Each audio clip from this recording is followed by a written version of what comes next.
So here's our project for Walking Dead, and here's how it sounds.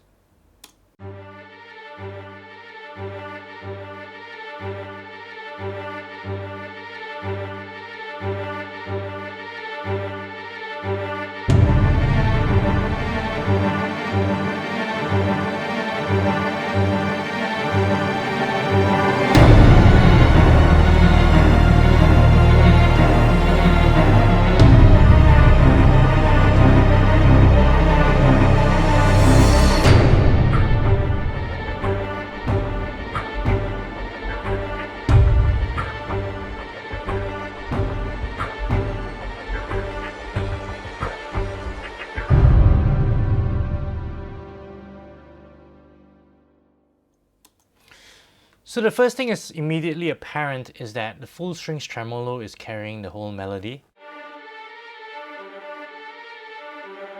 So basically that melody is the thing that's carrying the entire track. And so here's how I found out which one to use. I actually went to orchestral strings, and then we have a full strings tremolo.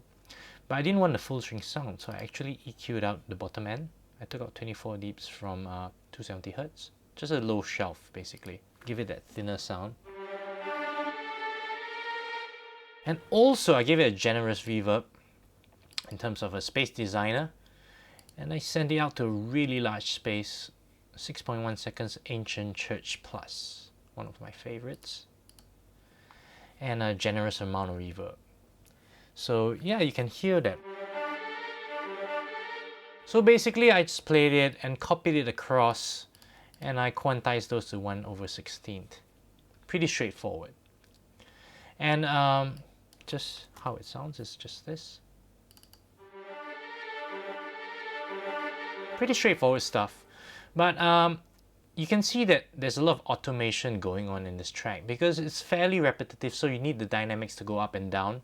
And basically I automated it upwards until the big section it goes sideways, and right till the end it goes down again. Now for the second part of it, it's a full string staccato under orchestral strings, full string staccato. Same bus, sending it to the same thing, some automation, and it's just doing the root notes, like that kind of stuff. So you can see over here.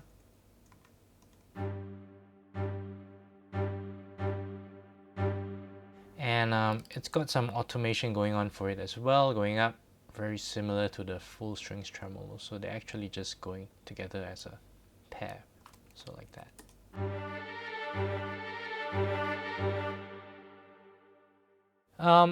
And that's it for the first section of the song. It's just these two parts. After that, a tremolo starts coming in on the cello. So it's actually pairing with the main sort of violin viola melody. So it's like that.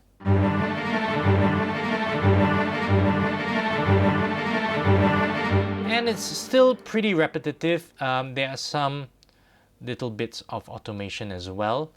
You can find the cello tremolo under orchestral strings, cello tremolo. And that's kind of it. It's a bit boring, repetitive at this point. But from now on, you start adding textures, and that's where it gets interesting.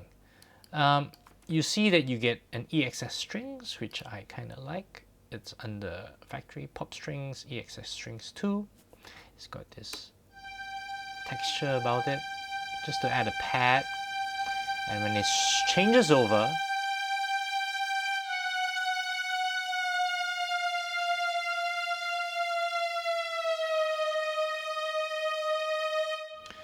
and that's basically just pitch bends that's happening on this side. You can see the pitch bends just going down here. So pretty straightforward stuff as well, but it's starting to add a bit of texture into it. And now there's some beats, and as usual I find that trailer FX under textures FX, trailer FX, and this time it's trailer FX 2, has some really nice big booms for the points where it hits. And here. just those deep booms and paired with toms that you can find in the studio kit, which is under drums and percussion, acoustic drum kits, studio toolkit. And I find studio toolkit really useful as well. Lots of snares, lots of toms, and in this case we use the toms. And another one here. And we put them together, they kind of give this nice little big drum kind of booming sound. And you got little stuff from the studio toolkit here as well, just little toms just on the build-up sections, the heavier sections, and we send them generously to the reverb as well. Now more textures, and these are from textures, pads, and this is a billow pad, just sits underneath everything. And you can see the automation, pretty big gap. And that's it. But if you put together with the strings, it's a nice texture, ominous texture.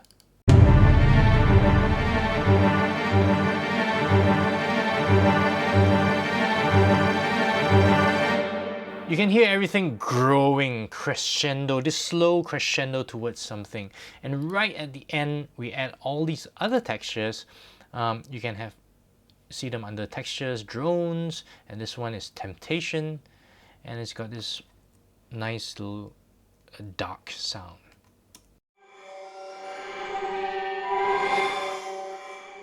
Of course, also with automation. And this one as well, the next one, which is a plasma conduit, just to give it that texture right before it goes into the big, deep, dark section.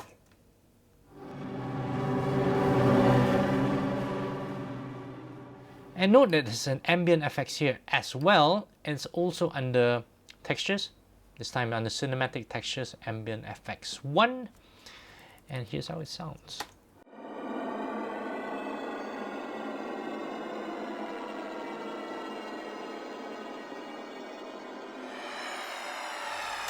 It's just all these really like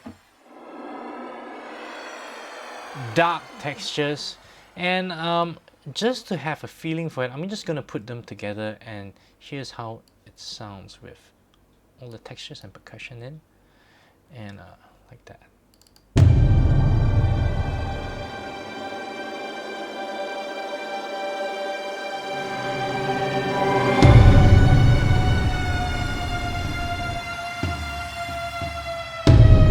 So it's all about creating that kind of very ghostly vibe. I use Trailer FX1 here in the second section where the strings sort of change key. So it goes from this, the opening,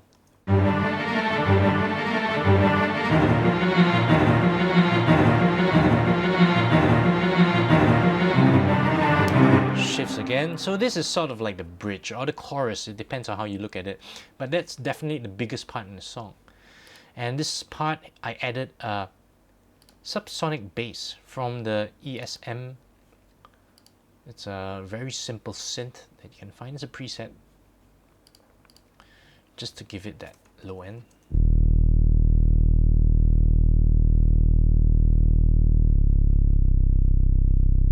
And it's also paired with a legato bass that you can find in under orchestral strings, basses legato. And this is how the bass sounds.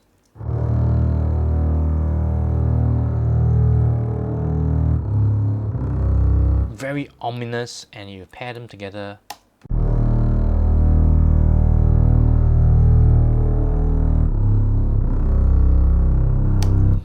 And of course, the bass of this has a fairly healthy amount of reverb as well.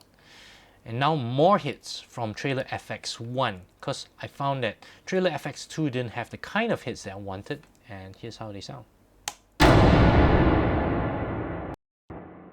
Big bright hits. And in the same section, there's also a church choir, and you can find that under orchestral choir, church choir. It's got a bit of that Gregorian chant feel about it, which is perfect for this. And lots and lots of reverb to that Ancient church, so perfect for it. Here's how it sounds.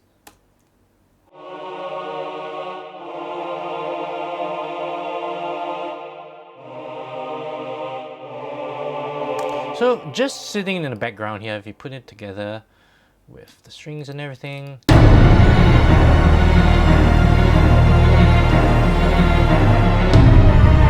So you can detect it, but it's not mixed so front of the mix. It's sort of sitting at the back with lots of reverb. Now, something interesting is that I wanted to find a reverse crash, and I found it really difficult to find a reverse crash. So what I did was I looked into the loops for a crash symbol, and I found under crash symbol 4. So I just basically copied it over, I dragged it over into here. Oops, sorry. Yeah, just dragged it into here. And what I did was I converted the loop under file, I think it's here, save a copy as. And I converted it from a CAF into an AIF. Because what you need to do is to reverse the file. And basically you can see here, I just cut that section up here. And I go under functions, you can go reverse. And basically that's what I did with the file, not under track, under file. So under functions, you go reverse. And with a bit of reverb. So what you get is sort of this build up. Yep, like that. So I built my own reverse symbol. I don't know why the view is not showing, but basically you get to see a little build up right until the end with a reverb. And it sounds like this. Which I find extremely useful because it's not something that sits really forward for reverse crashes, but it gives a really nice build up, and I tend to like to use reverse crashes. And for the third section, it goes back to the original chords.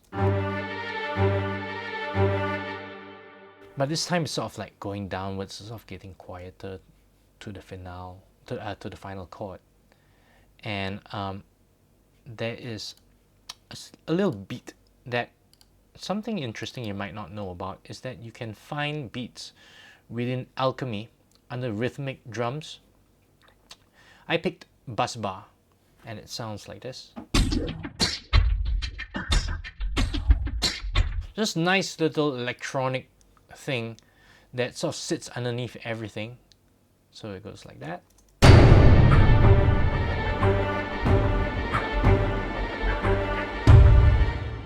So it's got this nice little rhythm going about it.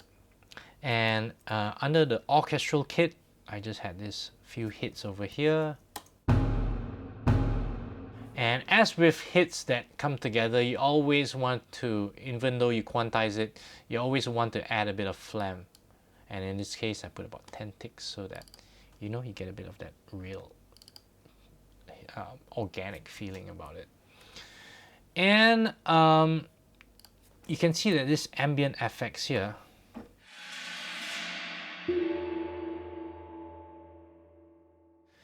and you can see that the ambient FX here has a pitch bend going for it over here. So right till the end it's sort of like pitching upwards to give it that more sinister feel. It's a pad. Let's just hear how the FX grows as it goes along.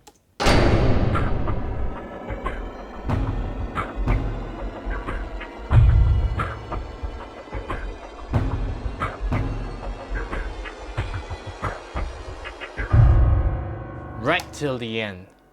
So it's really sinister.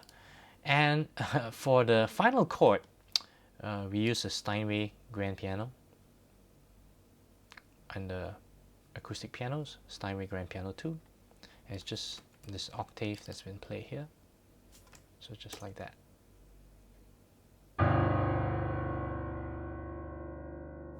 Lots of reverb as well. And we just sort of ended it tail so that it doesn't sort of go on for too long. Same thing with the strings as well. When you end them,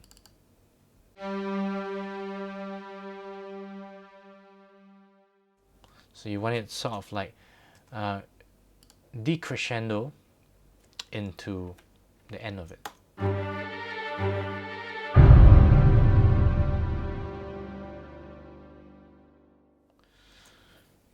So it's all about textures. Let's just listen to the textures again, because I really like sort of pointing them out together, maybe with the bass. Okay, here we go.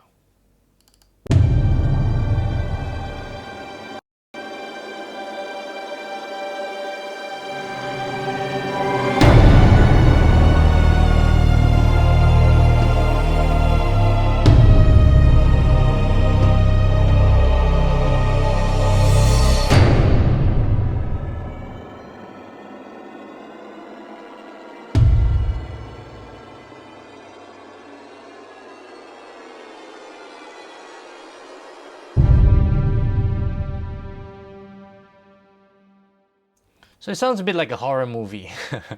And this part is just repeating patterns.